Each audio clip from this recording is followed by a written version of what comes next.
Welcome to the ChangeMakers podcast, produced by City Current and brought to you by Lipscomb and Pitts Insurance. This show shares personal stories and insight from those who are giving back and making a difference so we can learn and do the same. We cover life lessons, business advice, passion, and purpose. Now here's our host, the CEO of City Current, Jeremy Park. Welcome to the ChangeMakers podcast, produced by City Current and powered by Higginbotham. On this episode, we're going to be talking about the power and the magic of adoption. We're honored to be joined by Mark Melson. He is the president and CEO of Gladney Center for Adoption. Mark, how are you doing? I'm doing great, Jeremy. Thank you so much for this opportunity. Absolutely. And so we'll get to know you personally, professionally. We'll cover a lot of ground. Let's start with a little bit of your backstory. So Give us a little bit about your childhood, where you grew up. Let's start there. Sure. Absolutely. I grew up in the North Texas area, actually a little town called Euless, Texas. Our family was one of the founding families there going back several generations. So grew up there, went off to college and at both Texas A&M and the University of North Texas. So I stayed in the area in general. And after I graduated college, I wanted to kind of spread my wings a little bit. So I headed down to Louisiana for a number of years and worked in the nonprofit sector down in Louisiana for a bunch of years before I met my little Cajun wife and drug her back to Texas. And we've been now married almost 25 years. So it's been a fantastic journey. But yeah, I love growing up in North Texas, love being a Texan, and we've built our family here, and it's been a great adventure. Talk about the shift in terms of working in the nonprofit sector. Is that something that always attracted you, was always pulling at your heart? Where did that service piece kind of step in? Was that something from your parents? Like where did that step in? So that's a great question. I started out, I think, I was thinking about money. I thought I want to be a stockbroker. That seemed to me like a person who makes money. So let me be a stockbroker. That looked cool, and realized that wasn't in the cards. My math skills weren't good enough for that. And I got more into sales. When I went to Louisiana, I got into sales. I did get on the kind of financial side for a while, and I got into sales for a company that I had interned with.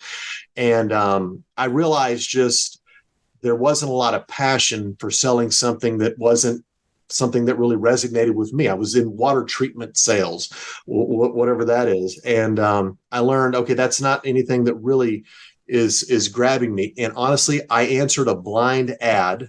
Well, it turns out it was for the Muscular Dystrophy Association to be a district director in New Orleans. And at that point, I thought, well, this is interesting. This is a real job. And it sounded like a real grown-up adult job. And I knew they did a lot of good. And I got involved with the children. I got involved with the cause so much. And I realized how quickly the impact so many people can make on helping the lives of those that may be a little less fortunate or maybe struggling. And to me, that really started kind of this fire in myself in the nonprofit sector. And from basically that day forward, several positions and several organizations later, I slowly worked my way to Gladney. And it really came together at Gladney in the child welfare space and adoption space, and was just such a powerful piece for me personally to see the impact that people not only had the ability financially to make, but wanted to make, and to see that fire in a donor's eyes when they realize, wow, we can really see something great happen from all of our hard work.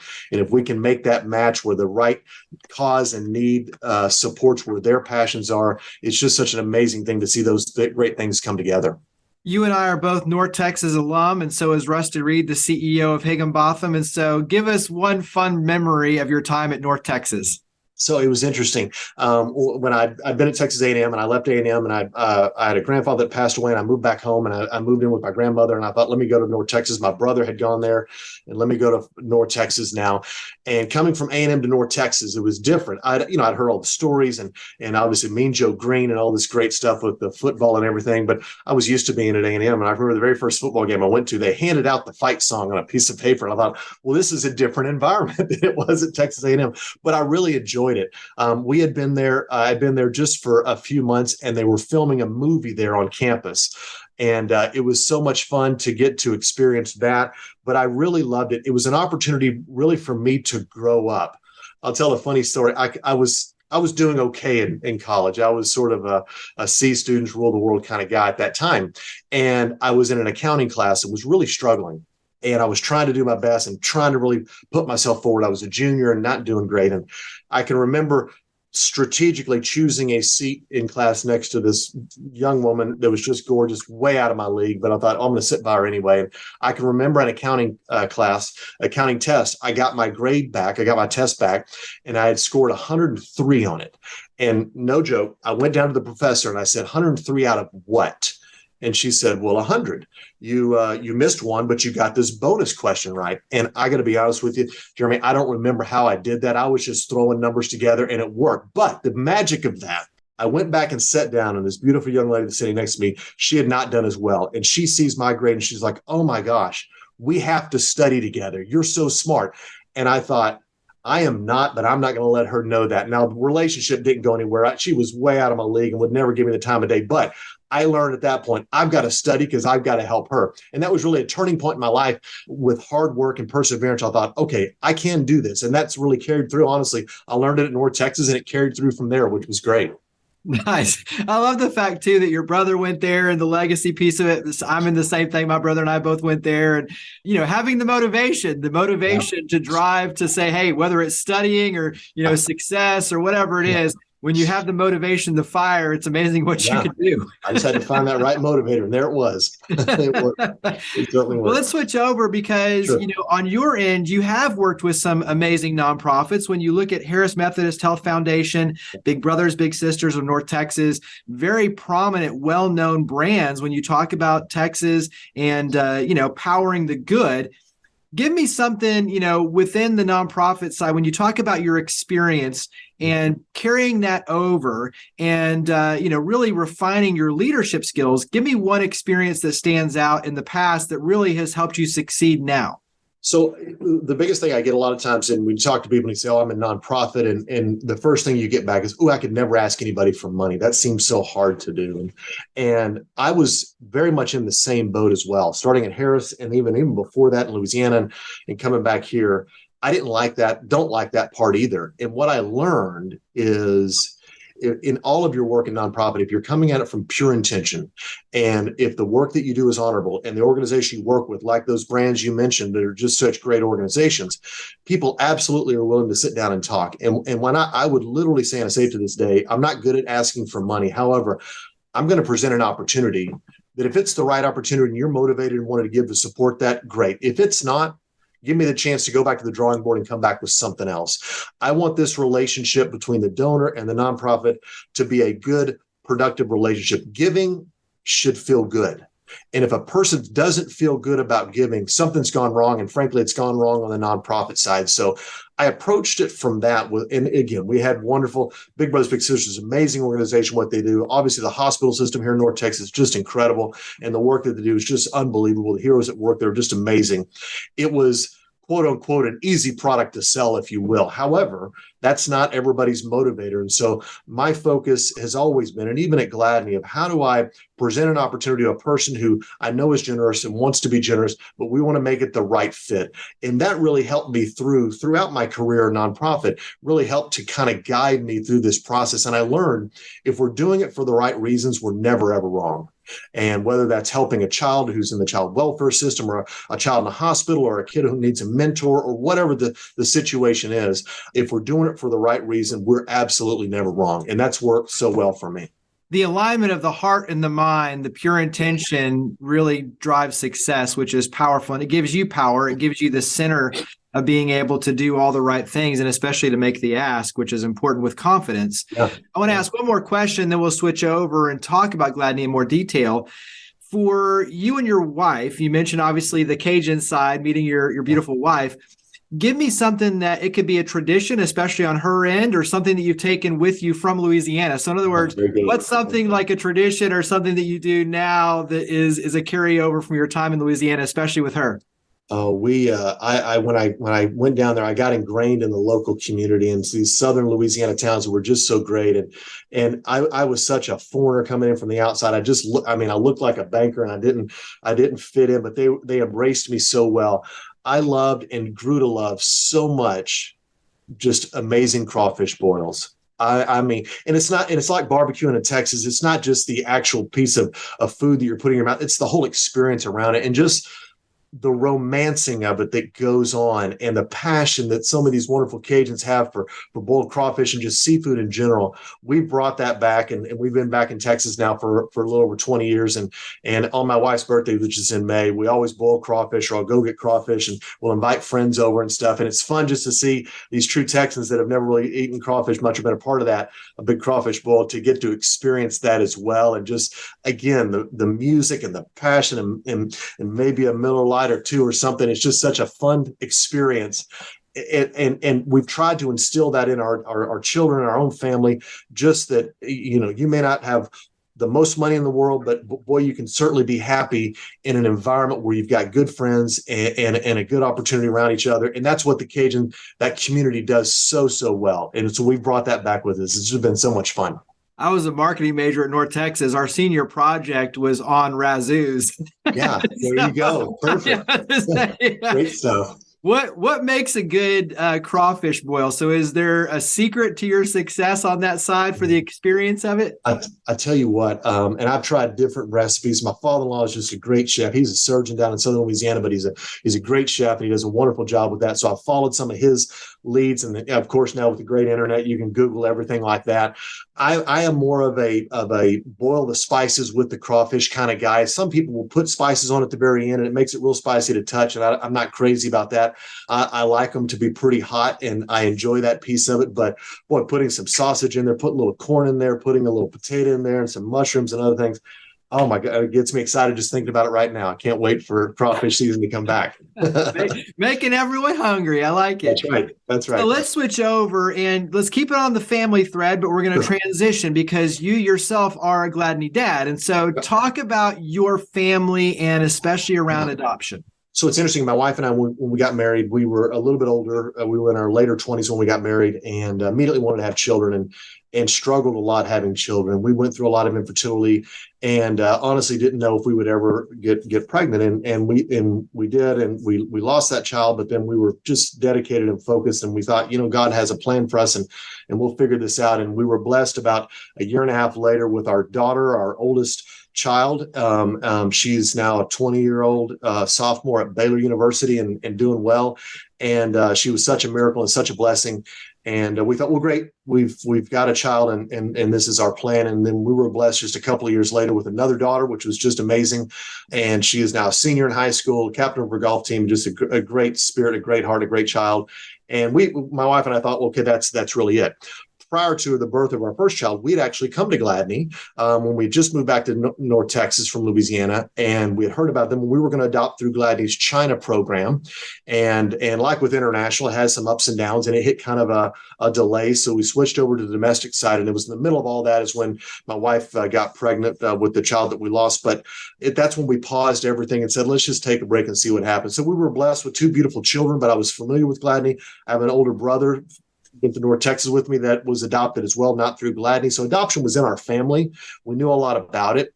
And when I had the opportunity to come over to Gladney, I was at Big Brothers Big Sisters, and we were finishing a campaign there, and it was a great position. I really enjoyed my work there, and had an opportunity to talk to Gladney. It was in one of those great spots where I had a job, I didn't need a job, so it was very much, why do you need me? And I can remember we were in a CEO transition at that time, and the CEO who was retiring was there, and they were interviewing me and the current CEO. And I said, well, why do you guys need me? And the current CEO at the time gave this real strategic, beautiful answer, and but very thought out and strategic and planning and this and numbers and metrics and things like that. And then I looked at the other outgoing CEO. I said, why do you need me? He said, Mark, there's a lot of little kiddos in this world that need our help, and I think you can help us help them. And I thought that's a much better answer. So that really grew my passion for Gladney and for adoption in our own personal family. We had gone down that road, and it was probably 5 or 6 years after being here. I was giving a presentation up in Philadelphia to a group of donors. We'd done a big event up there, and my wife caught me after I'd come off stage, and she said, if we're ever going to do this, now's the time to do this. And so we chose to look at adopting a child out of foster care. We were open to any race of child, any sex of child. We were all over the page of what we were open to, and we were blessed to get matched to a little kiddo here in Texas, a precious little child. He was 6 years old at the time, and unfortunately, like a lot of our little kiddos coming from foster care, he had a rough start to life. And as we learn more about trauma and research and how those effects have affected him, he's had some struggles, but we grew our family through adoption. Jonathan is now 14 years old, and every day we're working on getting better and improving. And he's had some struggles, but that rounded out our family. And my wife, who's a saint walking right now, has been such an amazing mom to all of our children, but to Jonathan, certainly to be able to care for him and the needs that he has had throughout his time together with us. It's just been amazing to watch. I think it's powerful for you to have the firsthand experience. Also, too, going back to your family and knowing that adoption was, a main piece of your family. So you have the trust, you have the respect, you have the experience, you have it with your own family, but you also have the challenges. And I think that, it really does open your heart and your mind and your ability to communicate with all the families and all the kids on both sides. Like, hey, look, I know the power of this. I also know the challenge of this, but I know the magic of what can happen for an individual, for a child, and for a family. And so that will be a common thread throughout this as we carry that conversation forward. Let's go ahead. We've been talking about it, but let's go ahead and talk, at greater length in terms of what you all do. So when you talk about Gladney Center for Adoption, give us the perspective, because it's well over 100 years, 136 years. So give us a little bit of history and some perspective. Absolutely. So yeah, Gladney's 136 years old this year, which is just amazing. We started day one, and it's the same today. We have a very simple belief that every child deserves a loving and caring family, and we work tirelessly every day to help ensure that happens. Our founder, if you will, goes way, way, way, way back, was a circuit riding Methodist minister named Reverend I.Z.T. Morris. And his focus, he realized at the time, this was when in the 1800s, it's interesting right now with 1883 and the Yellowstone series that's come out, it kind of brought some spotlight to that part of Texas. And that's when Reverend Morris was doing his thing. But a lot of little kiddos coming out of the Civil War and things that were going on had been abandoned and orphaned, and they were just left on the streets. And he and his wife, Belle, took in these kiddos and said, I'm going to try to find homes for them. And it was the exact same thing of what we do today. Then there wasn't organized foster care systems or things like that, but that's what he did. And that really translated on. Then we were what was called the Texas Children's Home and Aid Society. We were one of just a few children's home societies that were in the U.S. The founder was in Chicago. And so we were a part of that. And it was later in the teens and 20s that Mrs. Gladney, Edna Gladney, got involved. Mrs. Gladney and her husband, Sam, ran the Gladiola wheat and flour company out of Sherman, Texas. And she didn't have any children, but she was passionate about helping children who were either orphaned or abandoned. She worked a lot with single moms who were raising kiddos that husbands had died during World War I. And so she started a daycare home for them so that moms could go to work and she could care for those. And that really brought her passion into child welfare.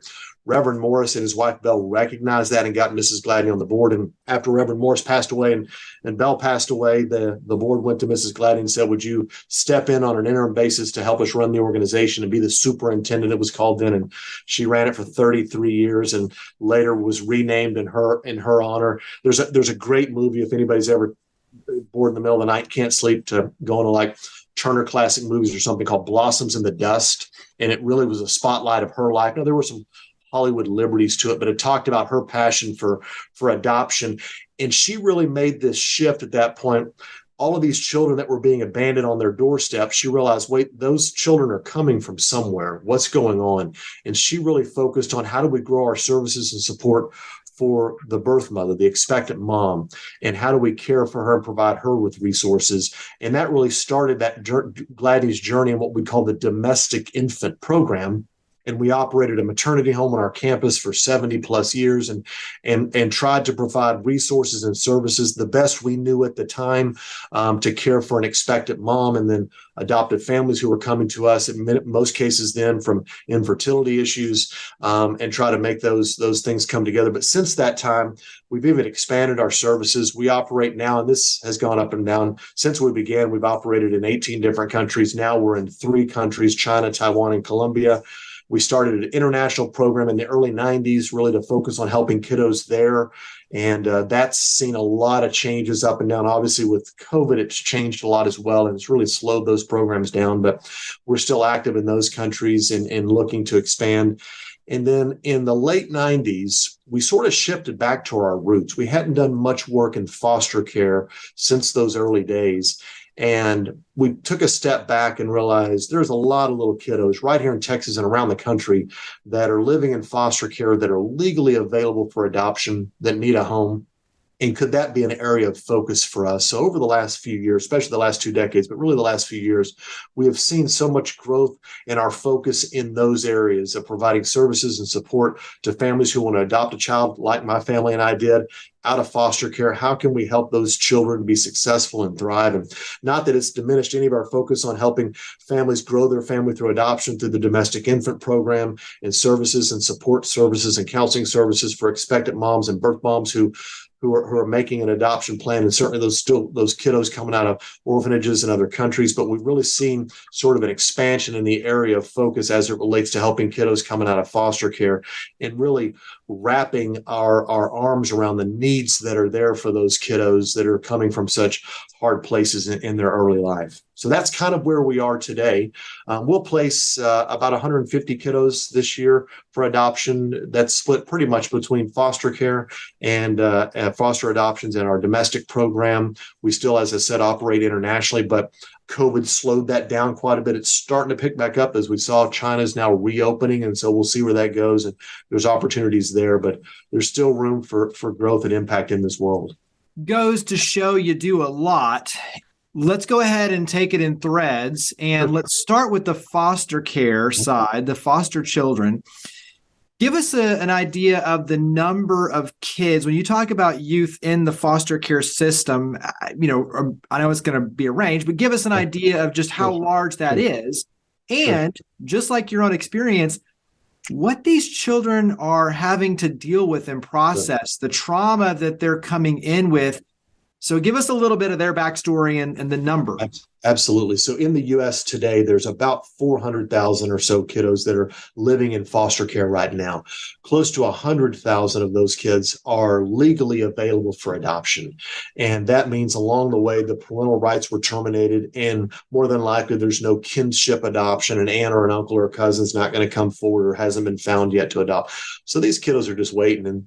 And in the foster care arena, many families, amazing families that choose to be foster parents, many of them are adoption motivated, meaning they would rather adopt a child out of foster care, and they're hoping to adopt an infant or a young child. And so they're going to foster for a few years, and that child may become available for adoption, and they'll adopt that child.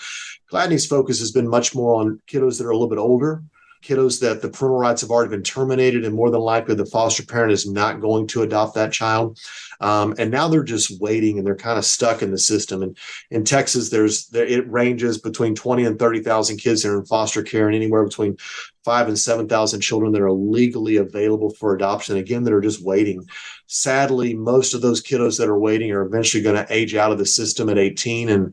And there's a lot of great services that the state can provide to those children, like education and things. But the reality is, as you talked about, the traumas that they've been through in their life, they're not really set up to be successful in those areas.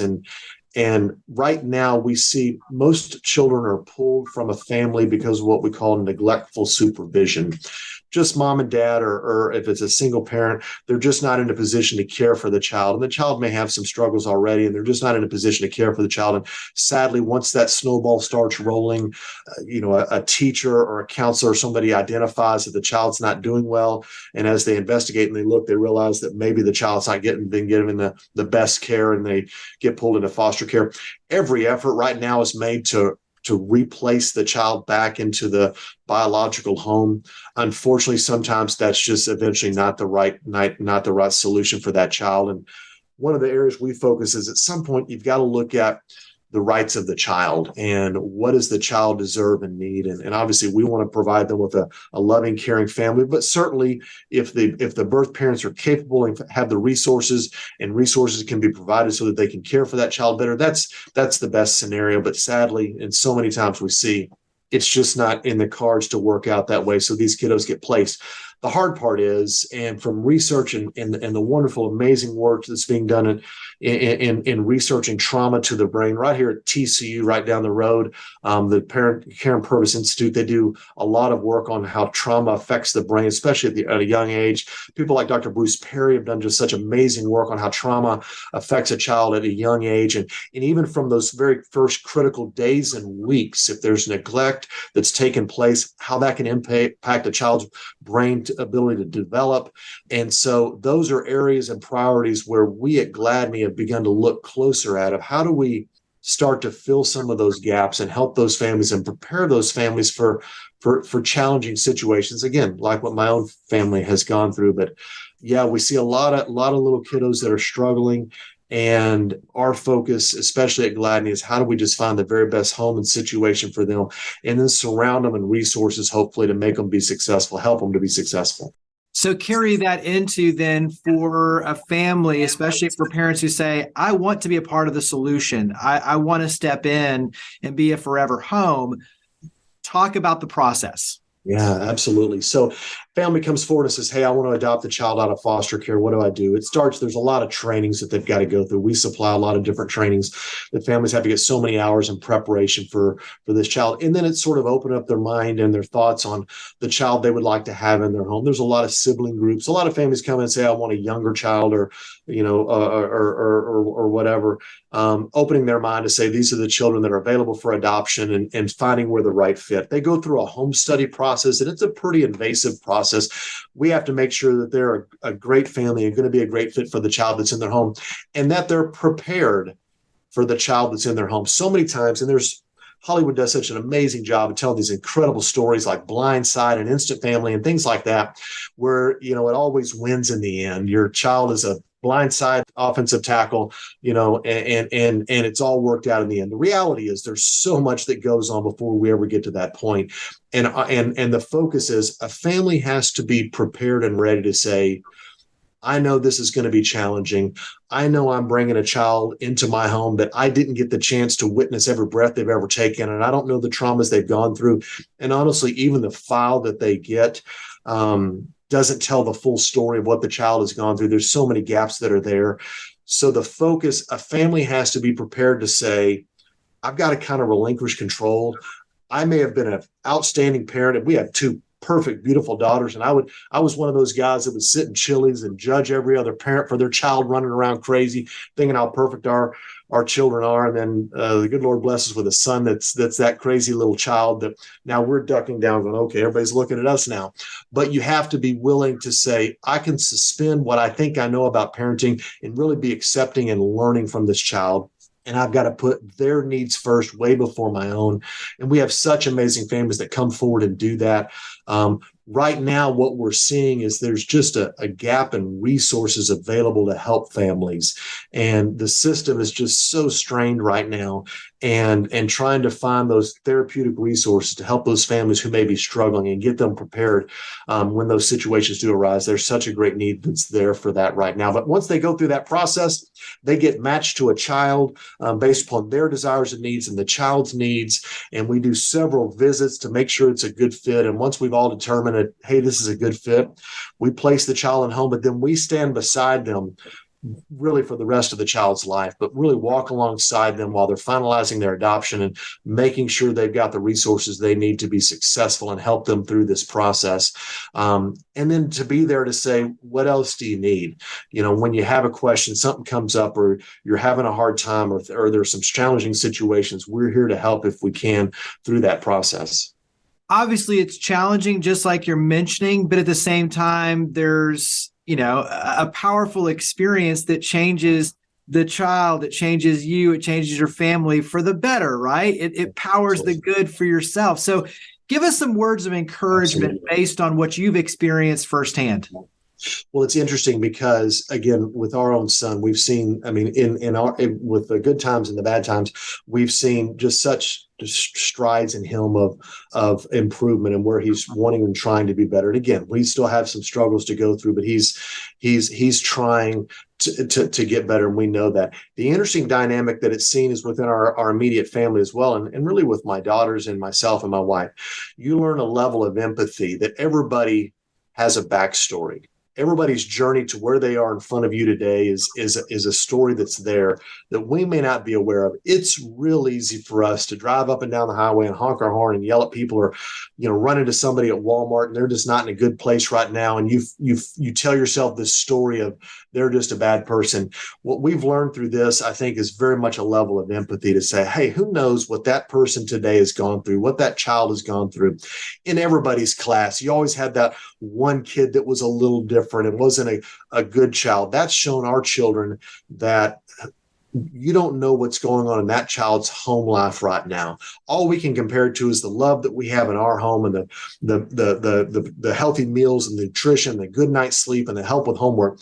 That child may not be getting that. That child may be having to work to help support their family, or have no parents at home when they come home, and eating just a bag of chips for dinner and no guidance and things like that. And then we question why when they're at school the next day, they're struggling.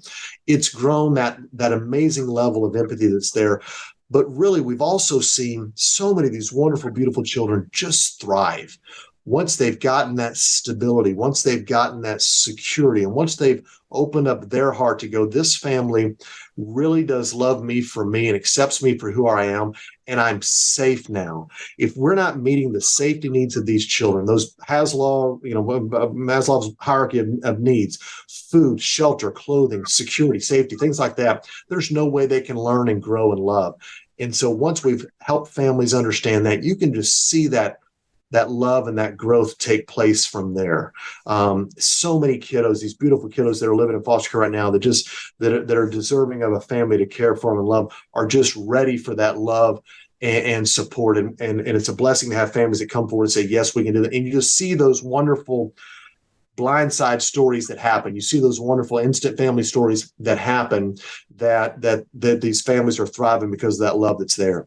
You mentioned the pandemic, the impact on the international side. The pandemic really opened up the conversation in a good way around the importance of mental health.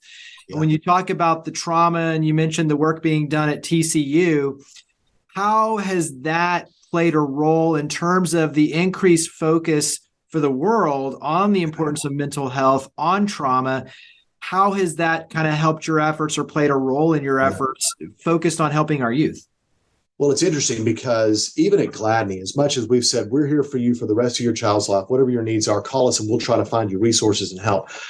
People are very prideful, especially when it comes to mental health. And I don't want to tell anybody about my problems, and certainly that there's a problem within my family. Everything looks very Rockwellian through the window, and I don't want to change that notion of that.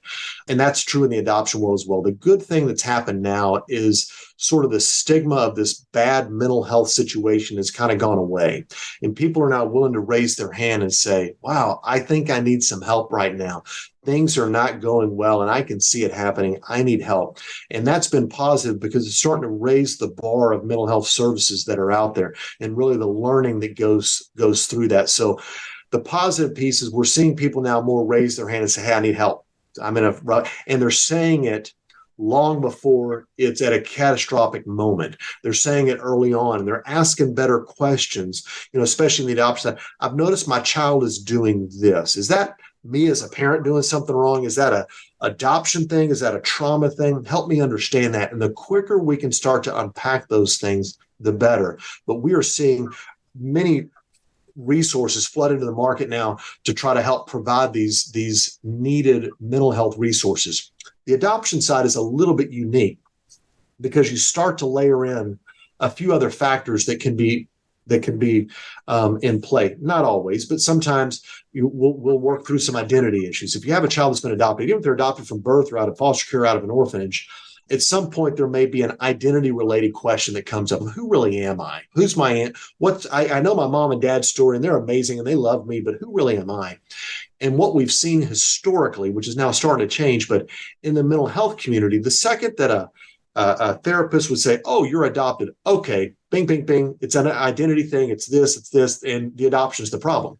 Well, that's not the case necessarily. There could be some back factors that are there, but one of the areas where we're focusing on and learning from Gladney's perspective is how do we learn from all of our clients and the stories that we're working with. We operate a home here on our campus that houses teen and preteen girls that are currently living in foster care that are hoping to find an adoptive home. We're learning from them every day. Now, a group home like that it's not a family environment, so there's only so far we can go, but we can learn about their traumas and hear their stories and say, okay, let's try this. Is this a better way to kind of work through some of these challenges? And as we learn and do that research, we can translate that into educational tools for families who are adopting a child who's coming from a hard place like that, and then surround them. We opened up a counseling center here at Gladney that supports our families and beyond, that has an embedded focus on the adoption side, but it's therapeutic counseling that every family can come forward and say, hey, I need help and I've got questions about this. So we're piloting programs now that we think will be successful, but it really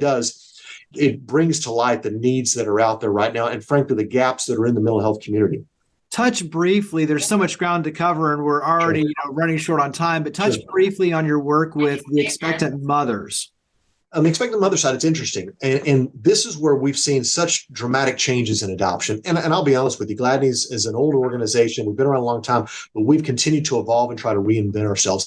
And every generation of Gladney, especially working with a birth mother, is learning from what we believe or the science at the time was telling us the best way to help support her. Right now, when an expectant mom comes to us, our first conversation is, how do we help get you the resources you need? If you want to parent, how can we identify resources and support to help you parent? If adoption is the right choice, then let's talk about the next steps for adoption and what are the resources and support that you need while you're making your adoption journey. We are limited to some degree, but because of licensing as to how far we can go with that. But certainly we can help provide housing and support for her pregnancy needs and things like that throughout her adoption journey. And beyond that, we can continue to provide counseling for her if she has those counseling needs and things like that. But our focus, adoption's changed so much. Adoption has come so much more open now. Every expectant mom that we work with, a birth mother that comes through our doors that we work with, has the opportunity to choose the family for her child. And then the openness of that relationship is really sort of agreed upon between the adoptive parents and the birth mom or the birth parents. And they decide what's best for the child. And the nice thing is they get to have a relationship. They get to have some communication back and forth.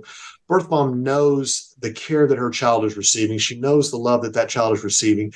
And she also hopefully knows, that there will come a day when she may meet her child again or have an opportunity to connect and know that that child realized she did such an amazing and selfless thing to care for her child by making this gift to this adoptive family.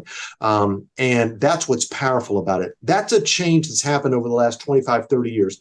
Prior to that, adoptions were very closed off. There was no connection between the birth mother and the adoptive parents. And at that time, it was seen as, well, that's the best way for this to work going forward. We've since learned there can be a great relationship or a knowledge relationship that's there that really can help both sides. It helps the child knowing their birth mother's been taken care of. It helps the family knowing more about the birth mother's past and history. It helps the birth mother knowing that her child's being cared for and that relationship can be there. But we're still learning and growing what that looks like. As an organization, an older institution, we've had to change and shift and refocus on how can we care for birth moms' needs in a better way. We've seen some of those shifts really take place just in the last few years, while we can provide greater counseling and care and support for her through this process. For you as president and CEO, what keeps you up at night? It's a good question. I joke with my board about this. We run an organization at an extreme deficit, and we do that intentionally because of the services we want to provide. And we're blessed with a donor base that steps in and says, we want to help provide this level of care and support to you that we know we can't charge in an adoption fee or is going to be reimbursed by the state or what have you. And so there's always the financial side of running the organization that keeps me up. And in today's times with staff turnover that we've seen, recruiting and hiring great staff and retaining those staff seems to be a real struggle right now, especially in the nonprofit, especially in the social welfare side. Those are some critical issues that are there. But the other area to that is really the forward-facing view. We strive every single day, as I started with, we make every decision based upon what's in the best interest of the child. Sometimes we're fighting opposing factors. So from a legislative standpoint, we fight some battles where the thought is, okay, well, just if a birth mom is not ready to be a parent, but if we supply her with enough financial resources, maybe she can do it. And sometimes that does work. Many times it doesn't. And so sometimes we're fighting political battles as well. Let's look at what's in the best interest of the child, the birth mom, the adoptive parents, and how do we make these three things all work together? Again, helping that child to thrive and be supportive. Those are things that are always on my mind of how can we be in a phase of continual improvement? How are we always learning and growing? There's a concept called a knower versus a learner. We want to be in that learning mindset because we've been around a long time and we think we're good at what we do. We also know we can always improve and get better. And how do we learn from our past mistakes? How do we learn from what we're learning from these kiddos and families and translate that into growth opportunities for Gladney, not just for Gladney, but for the child welfare system, and how can we be a better partner of that? Those are the things that kind of always keep running through my mind. So how can the community help? How can we help your efforts? Well, there's several great ways. We need more amazing social workers coming into the adoption space. So if it's young people that are thinking about going to college and thinking about social work, adoption is such an amazing space because of the impact that you get to make. We're starting to see more, but identifying more caseworkers and more social workers of color that are wanting to go into the adoption space. There's always opportunity for growth that's there. The best thing we can do is create a very diverse workforce that's really caring for their clients that may resemble or look like them. So there's a big need that's there. Continue to talk about adoption. There's sometimes it's some of those things in our history sort of says you just don't talk about it. We think they adopted. No, it's time for us to spread our voice out and really to say, you know what, adoption can be an amazing and powerful option for a young woman who's finds herself in an unintended pregnancy and is not ready to be a parent.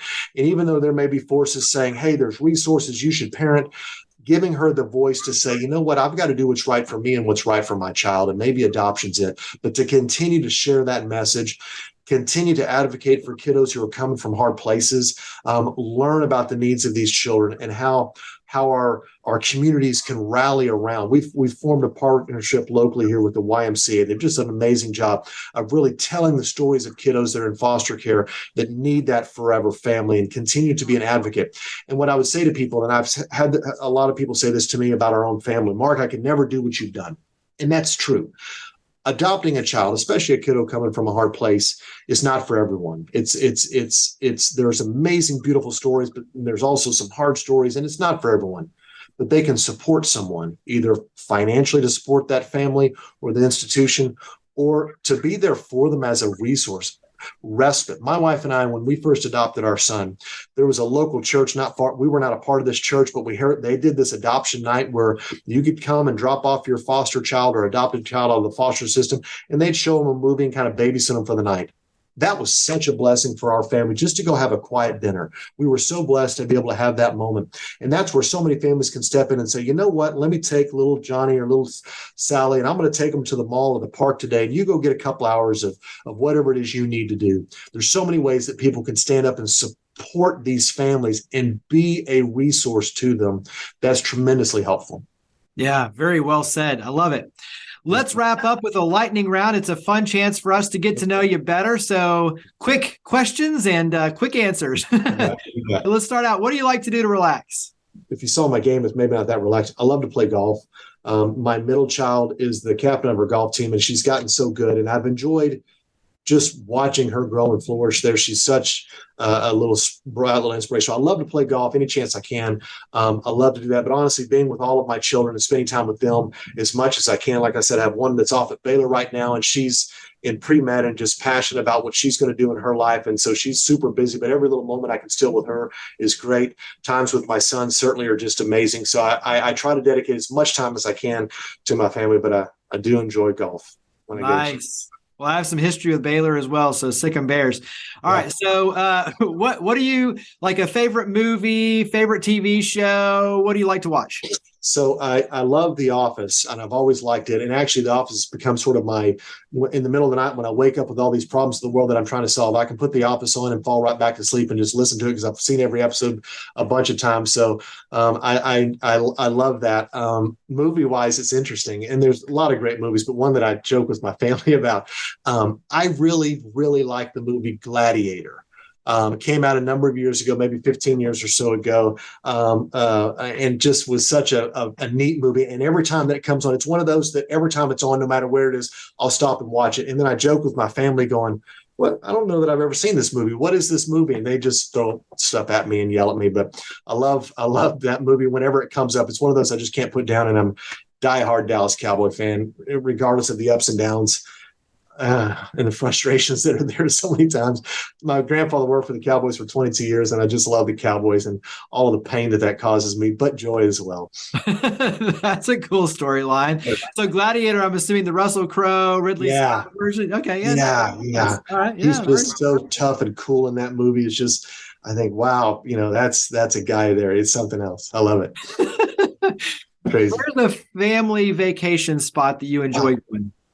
We have been so blessed. Well, my wife's family is in Southern Louisiana, so we try to go there as much as we can. And she's got a lot of brothers and sisters, so we try to spread out and do that. But we've been so blessed. We have a wonderful family that we've gotten close to that has a home down in southern Florida. Unfortunately, it got destroyed during the hurricane that blew through there. But they had a home down in Sanibel Island, and they were kind enough to let us go down there in the summertime. They don't use it much in the summer, and let us go there. And we've tried to go there a few times, and it's just such a beautiful, beautiful place. And we've been blessed to have such amazing friends that have allowed us to kind of accompany them on fun vacations. We have some great friends on the East Coast we go see, and in New Mexico and other great places.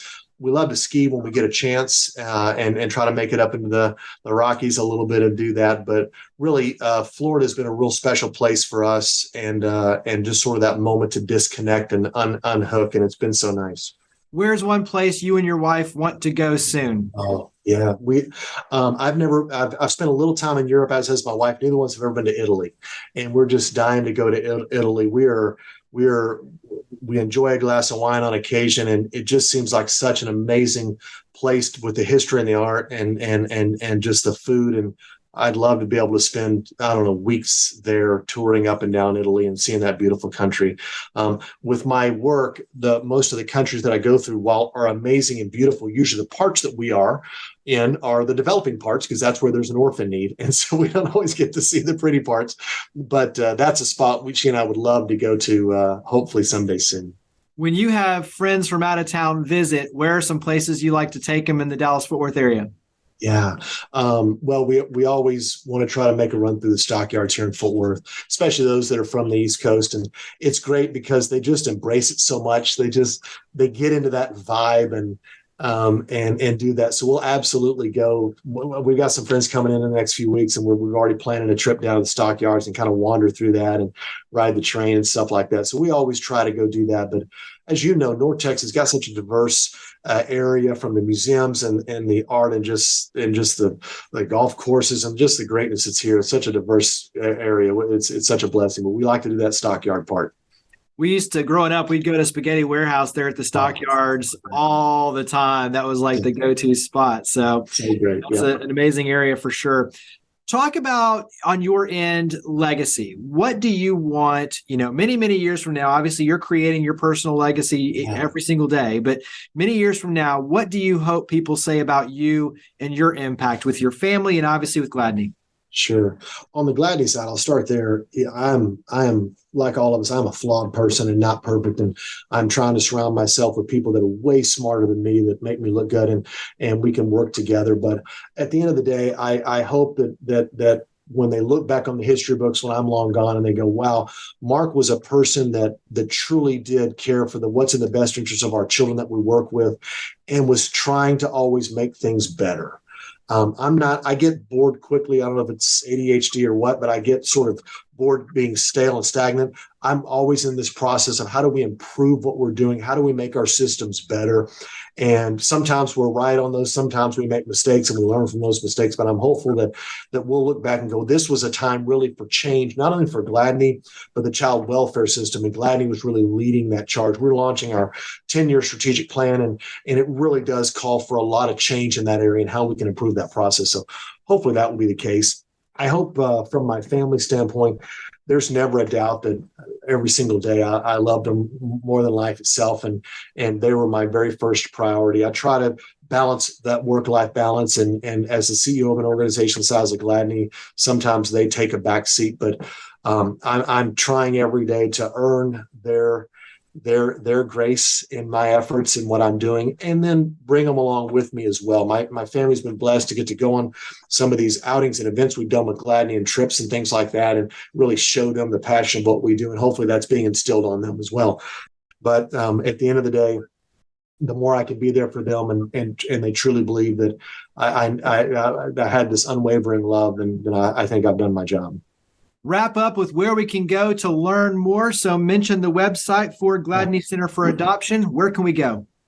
Yeah, you can go to gladney.org, and that'll find everything that in the world around what we do as an organization. We also own another set of sites called adoption.com, and there's great adoption resources that are on there. That adoption.com is built to be a resource for all adoption, and we're blessed to get to operate that organization and introduce adoption to so many wonderful people that are out there. So go there and find out information as well. But heck, you can reach out to me directly. That's it. Come to Gladney, call the number, and I'm here. So we're happy to help and share our story to anybody that will listen and answer questions about adoption as much as we can. Gladney.org, Gladney.org. So Mark Melson, President and CEO, thank you for all you do. You are a change maker, amazing team. Greatly appreciate you coming on the podcast. You bet, Jeremy. Thank you so much for your time. I really appreciate this opportunity. Take care. Thank you for listening to the ChangeMakers podcast, produced by City Current and brought to you by Lipscomb and Pitts Insurance. To learn more about our guests and share your stories of others leading by example, visit us online at citycurrent.com or follow us on social media using @CityCurrent. Please make sure to subscribe, rate, and review our podcast wherever you listen. Now, think big, start small, and act now. Be a change maker.